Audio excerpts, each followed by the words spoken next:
Ta remarque est super intéressante puisque dessus, il y a deux points principaux. Il y a évidemment la question du logo, mais même si ça paraît complètement anodin, l'autre partie est encore plus intéressante si votre tête ne plaît pas au client. Alors quoi que vous fassiez, quoi que tu fasses, tu ne pourras pas plaire à tout le monde. C'est comme dans la vraie vie, tu peux pas être ami avec tout le monde. Et pour les clients, malheureusement, c'est la même chose. Mais une fois que tu en as pris conscience, tu pourras vraiment avancer. Tu ne pourras pas avoir tous les clients, c'est pas possible. Tu prends même les plus grandes marques. Regarde Apple, eh bien tu as les pros Samsung ou les pros Android et les pros Apple. Et si tu cherches à vouloir plaire à tout le monde, eh bien finalement tu vas te retrouver dans une position où tu vas être perçu comme quelqu'un de très fade, sans personnalité. Et à l'heure actuelle, ce que recherchent les clients, ce sont des entreprises, et d'une, qui s'engagent, qui montrent leurs valeurs, et de deux, des entreprises qui sont authentiques. À partir du moment où tu ne peux pas plaire à tout le monde, eh bien, sois toi-même, montre-toi, c'est parce que c'est là un petit peu le cœur du sujet, et si ta tête ne revient pas à certains clients, eh bien, c'est pas grave, mais ceux qui t'aimeront, eh bien, t'aimeront 2 fois plus. Maintenant, en ce qui concerne le logo pour une petite entreprise, honnêtement, pour moi, la création du logo, c'est beaucoup de temps perdu. Je sais que je vais être contredit là-dessus, qu'il va y avoir des experts en stratégie de communication qui vont te dire le contraire. Effectivement, le logo, là où je vais les rejoindre, c'est que ça correspond et que ça participe à l'identité visuelle de ton entreprise.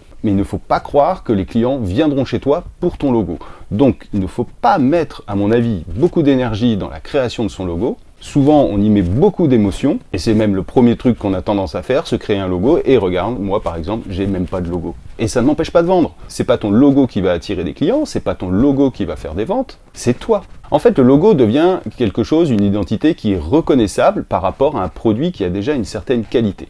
Si tes produits ont une certaine qualité, au bout d'un moment, tu vas être reconnu en tant que tel, peut-être effectivement par un logo.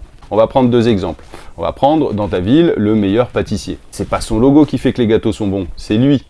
Après, son logo fait que c'est reconnaissable par d'autres. On va prendre un deuxième exemple, un géant, Apple. C'est la qualité des produits qui a fait que son logo devient quelque chose de reconnaissable et enviable. Quand tu vois un produit avec la pomme croquée, tu te dis « Oh, top, c'est un super produit ». Mais avant ça, il y a toute une construction de la marque. À mon sens, pour une petite entreprise, on a plutôt intérêt à s'orienter sur la satisfaction du client, sur la construction de son produit, de ses offres, et de ne pas perdre énormément de temps et surtout beaucoup d'émotions et d'énergie à la création d'un logo. À mon avis, il faut mettre son énergie sur ce qui rapporte.